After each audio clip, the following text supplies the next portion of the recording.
शाम को आते हुए राशन लेते आना, और हाँ, मुन्ना के स्कूल में फीस भरनी है, उसके लिए पैसे देते जाओ। बीवी की इस मांग पर जेबें उल्टी करके दिखाने के सिवा बड़े के पास कोई दूसरा उत्तर नहीं था। माथे पर चिंता की शिकन के साथ सवेरे तो बड़ा भाई अपने काम पर निकल गया, लेकिन उस शाम उसने पूरे परिवार के सामने इस आर्थिक संकट को दूर करने के लिए एक प्रस्ताव रखा। क्यों ना हम उस प्लॉट को बेच दें जिसे बाबूजी ने लक्ष्मी को शादी में देने के लिए खरीदा था। बेटी को दी हुई चीज वापस नहीं मांगते, पाप लगता है। लक्ष्मी का जन्म होते ही घर खुशियों से भर गया था, तभी तुम्हारे बाप ने ये तय कर लिया था कि ये प्लॉट लक्ष्मी का है, जो उसे उसकी शादी में दे दिया जाएगा। माँ ने अपना विरोध जताते हुए कहा, कौन सी बेटी? जो बेटी प्रेम विवाह कर घर की इज्जत को खाक में मिला गई और पिता की अंतिम यात्रा में भी शामिल न हुई। बड़े ने टोंट मारते हुए कहा, मेरा मुंह मत खुलवा। यहाँ कौन नहीं जानता कि लक्ष्मी को उस दिन गली के नाके से ही लौटा दिया गया था और उससे अपने पिता से आखिरी बार मिलने का हक भी छीन लिया था। माँ ने बेटी का पक्ष लेते हुए कहा। माँ के इस वार से दोनों बेटे चुप हो गए। ना बड़ा बेटा कुछ बोल पाया, ना छोटे बेटे के मुंह से कोई शब्द फूटा। थोड़ी देर की शांति के बाद छोटा भाई बोला, प्लॉट बेच तो देंगे, पर क्या लक्ष्मी कागजात पर दस्तखत करेगी? मुझे नहीं लगता वो हमारा भला सोच भी सकती है। आखिर है तो औरत जात, पुरुषों की परिस्थिति कैसी समझ पाएगी? काफी वाद विवाद और सोच विचार के बाद सब इस बात पर सहमत हुए और पड़ोस के मोहल्ले की लक्ष्मी की दोस्त को बुलाकर लक्ष्मी को घर आने का न्योता दे दिया। अगले दिन सुबह से गली के नाके पर खेल रहे बड़े भाई के लड़के की बुआ आ गई की आवाज सुन घर वाले चौकन्ने हो गए।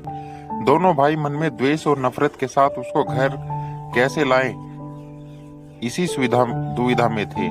वो कहते हैं ना, जरूरत के वक्त गधे को भी बाप बनाना पड़ता है।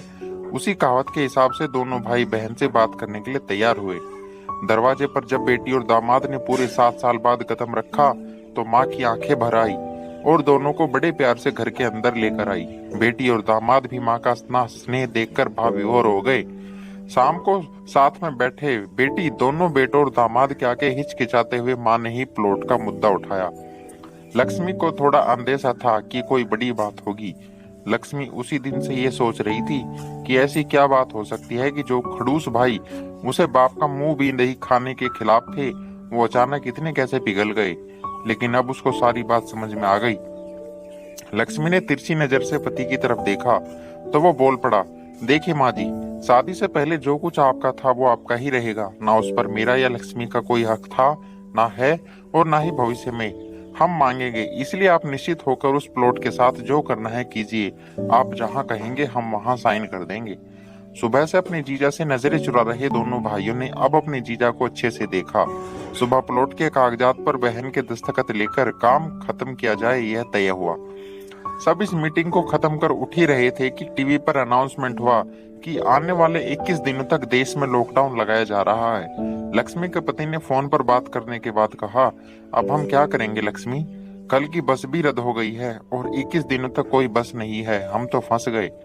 इस खबर से दोनों भाई बहुत निराश हुए, क्योंकि एक तो उनकी आमदनी कम थी और 2 लोगों का और खाने पीने का बोझ बढ़ गया था। लेकिन माँ अंदर ही अंदर खुश थी, क्योंकि इतने बरसों बाद घर वापस लौटी बेटी इसी बहाने कुछ दिन आराम से उसके साथ रह पाएगी। दोनों भाई सब्जी और फल बेचा करते थे। कुछ दिनों में ही लॉकडाउन के चलते और कोरोना वायरस के चलते लोगों ने उनसे सब्जियां और फल खरीदने बंद कर दिए। पहले से खराब उनकी आर्थिक स्थिति और ज्यादा खराब होने लगी और वो मन ही मन लक्ष्मी के कदमों को अशुभ मानने लगे। बहन और जीजा से उनकी यह हालत छुपी नहीं थी। लक्ष्मी के कहने पर उसके पति ने दोनों भाइयों की सब्जी और फल की रेडियो पर लोहे की रोड और जालियां फिट कर दी। बाजार जाकर दोनों के लिए कैप, हाथों के दस्ताने और थोक के भाव से सब्जी और फल खरीद लाए। दोनों की रेहड़ियां अच्छे से तैयार करके फल और सब्जियां ढक कर दोनों भाइयों को टोपी और दस्ताने देकर जीजा जी ने उनसे कहा, एक बार इस तरह से धंधा करके देखो, शायद आपका मुनाफा बढ़ जाए। थोड़ी आनाकानी करने के बाद दोनों भाइयों ने जीजा जी के समझाए अनुसार धंधा शुरू किया। 2-3 दिनों बाद ही कोरोना से घबराए लोग अब ढकी हुई फल और सब्जियां और दस्ताने और सेफ्टी का ध्यान रखने बेचने वालों से ही फल और सब्जियां खरीदने लगे। इस तरह समझदार दामाद की वजह से धीरे धीरे दोनों भाइयों का धंधा अच्छा चलने लगा और उनके घर का गल्ला जो पहले खाली हो रहा था अब धीरे धीरे भरने लगा।